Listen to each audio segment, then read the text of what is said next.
আসসালামু আলাইকুম, সবাইকে স্বাগত জানাচ্ছি 100 রুলসের 57তম পর্বে। আমরা এক এক করে টোটাল 56টি রুল শেষ করেছি।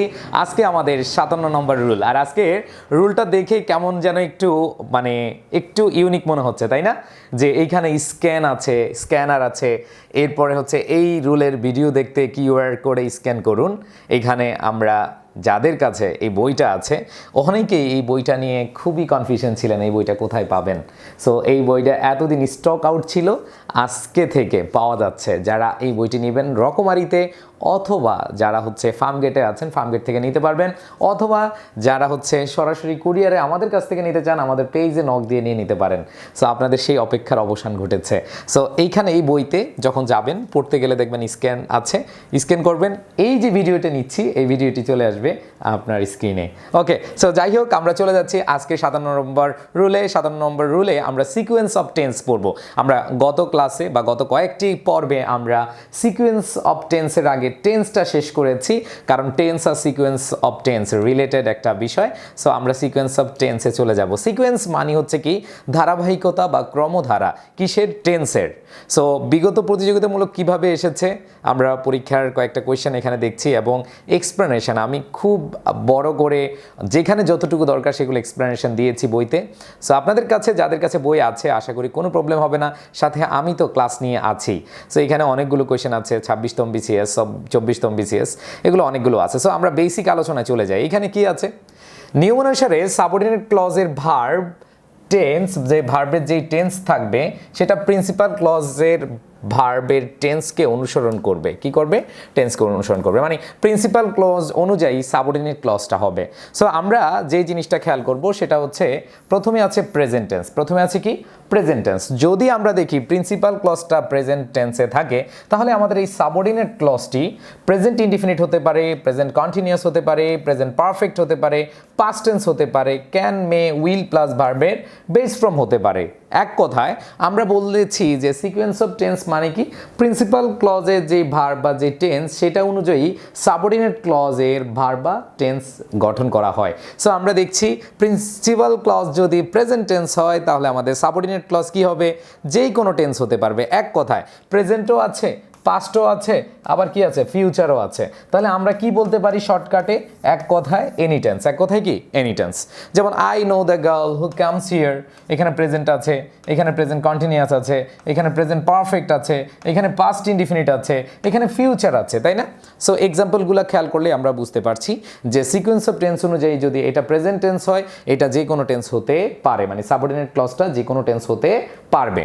আচ্ছা, এরপরে আমরা খেয়াল করব যদি পাস্ট টেন্স হয়, যদি আমরা দেখি প্রিন্সিপাল ক্লজটি হচ্ছে পাস্ট টেন্সে আছে তাহলে আমাদের ওই যে সাবঅর্ডিনেট ক্লজটি আছে সেটা পাস্ট ইনডিফিনিট হতে পারে, পাস্ট কন্টিনিউয়াস হতে পারে, পাস্ট পারফেক্ট হতে পারে, কুড, মাইট, উড প্লাস ভার্বের বেস ফ্রম হতে পারে।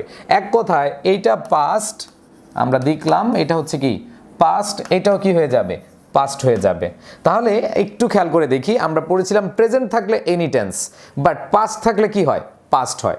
এখানে যে কোনো টেন্স হতে পারে। এখানে এক্সাম্পলগুলো আছে, as soon as I came in she left the room, এখানে পাস্ট, এখানে কি পাস্ট, এখানে পাস্ট, এখানে কি পাস্ট, এখানে পাস্ট আছে, এখানে পাস্ট আছে, এখানে সেইড পাস্ট আছে, উড লুক পাস্ট আছে। আর লাস্ট যেটা সেটা হচ্ছে কি ফিউচার। যদি আমরা দেখি প্রিন্সিপাল ক্লজ ফিউচার টেন্সে আছে তাহলে আমাদের যে সাবঅর্ডিনেট ক্লজটি আছে এই সাবঅর্ডিনেট ক্লজটি প্রেজেন্ট হবে। সাবঅর্ডিনেট ক্লজটি কি হবে?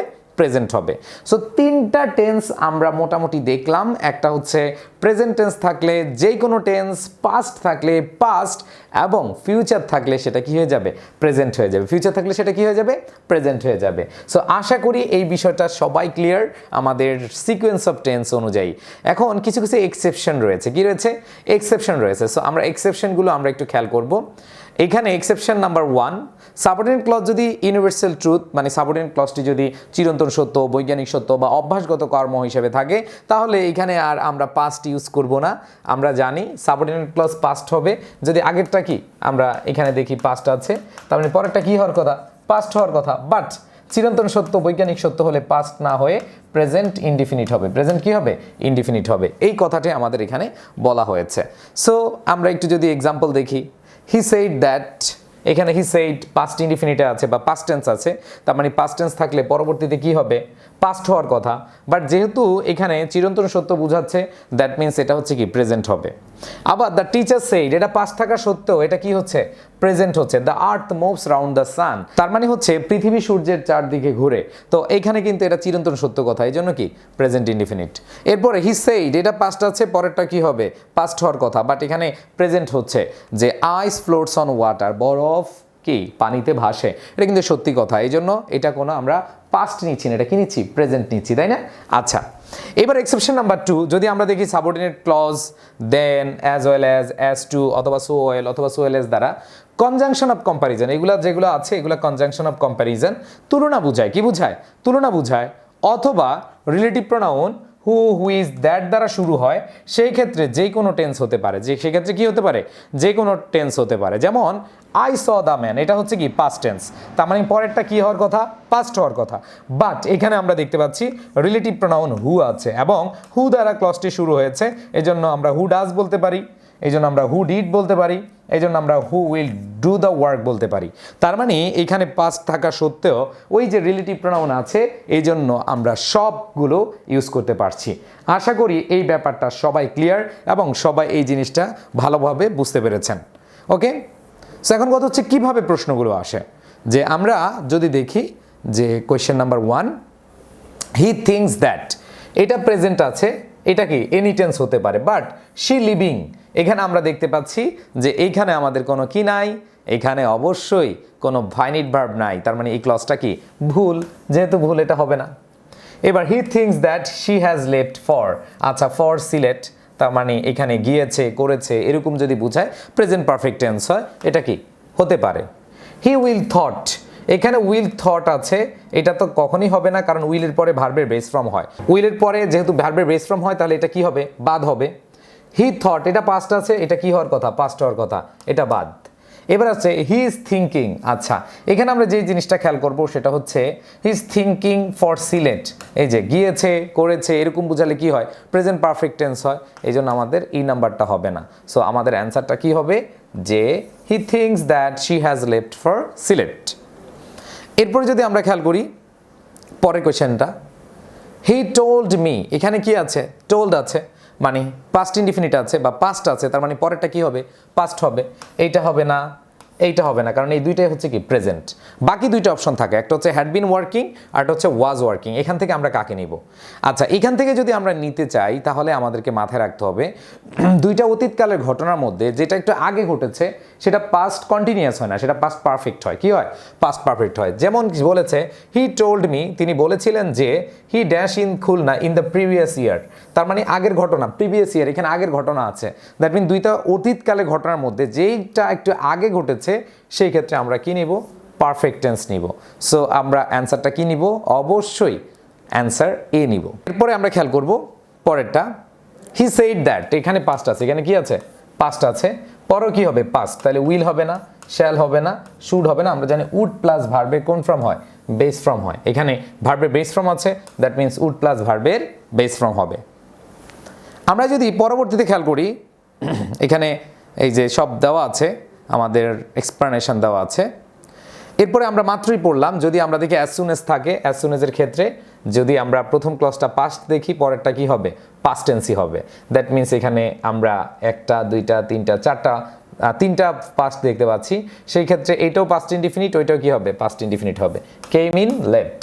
ওকে, পরের কোয়েশ্চেনটা আমরা খেয়াল করি 5 number question, which one is correct, কোনটা সঠিক। এখানে এখানে যদি আমরা খেয়াল করি হিজ থট, এটা কি হয় সে কি হতে পারে, এটা আমরা প্যাসিভ মোডে নিতে পারি, হতে পারে না। হি থট, হ্যাঁ এটা হতে পারে, তাহলে এটা পাস্ট বাট এটা হচ্ছে ফিউচার, এটা কি হচ্ছে না। হি থট ফিউচার, তো আমরা বলছিলাম এই ক্ষেত্রে আমরা অবশ্যই পাস্ট থাকলে পাস্টকে নিব, তাহলে পাস্ট থাকলে পাস্ট যদি নেই আমাদের অ্যান্সার কি হবে ডি হবে। এরপরে আমরা খেয়াল করব hello Bashir, I didn't expect to see you today, Sharmin said, এখানে আমরা দেখতে পাচ্ছি শারমিন সেইড আছে, পাস্ট আছে, তার মানে পরেরটাও কি হবে পাস্ট হবে। এখানে আর হবে না, এখানে শুড বি হবে না, ওয়াজ অথবা ওয়্যার যে কোনো একটা হবে। এখন আমরা সবাই জানি ইউর সাথে কি বসে, ইউর সাথে অবশ্যই অবশ্যই কি হবে ইউ ওয়্যার, কারণ ইউর সাথে ওয়াজ হয় না। ওকে, এরপরে খেয়াল করবো আমরা 7 নম্বর কোয়েশ্চেনটা, নোবডি নিউ, এটা হচ্ছে পাস্ট টেন্স, তার মানে পরেরটা কি হবে পাস্ট হবে। সো ক্যান হবে না, মে হবে না, উইল হবে না, আমাদের অ্যান্সার কি হবে? উড হবে, তাই না? এরপর খেয়াল করবো আমরা 8 নাম্বার। আচ্ছা 8 নাম্বারটা কিন্তু সেইড হইতো, সরি ফর দ্যাট, এখানে সেইড হবে he said that he dash the previous day. So আমরা কিন্তু এই ধরনের একটা প্রশ্ন একটু আগে পড়েছি, এটা যদি পাস্ট ইনডিফিনিট হয় আর একটা কি হবে? পাস্ট পারফেক্ট হবে, যেহেতু আগের ঘটনা আছে। সো আগের ঘটনা, দুইটা ঘটনা, সে বলেছিল প্রিভিয়াস ডেতে সে আসার, মানে সেক্ষেত্রে আসার কথা, এই আসার কথা বা আসার যে ক্রিয়াটা, এটা কিন্তু আগের ঘটনা।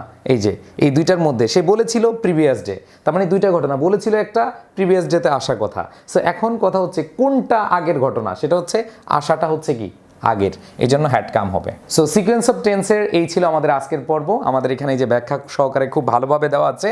সো যারা হচ্ছে এই 100 রুলস বইটি নিতে চান, অবশ্যই আমার পেজে নক দিয়ে নিয়ে যেতে পারেন, অবশ্যই রকমারিতে সার্চ দিয়েও আপনারা নিয়ে নিতে পারেন। সবাই ভালো থাকবেন, সুস্থ থাকবেন। ইনশাল্লাহ 100টি রুল পড়লে ইংরেজির কম্পিটিটিভ এক্সামের জন্য আপনাদের যে ভয়টা, সেটা থাকবে না, ইনশাল্লাহ কমন পাবেন। একবার বাছাইকৃত 100টি রুল রয়েছে এই বইতে। আল্লাহ হাফেজ, আসসালামু আলাইকুম।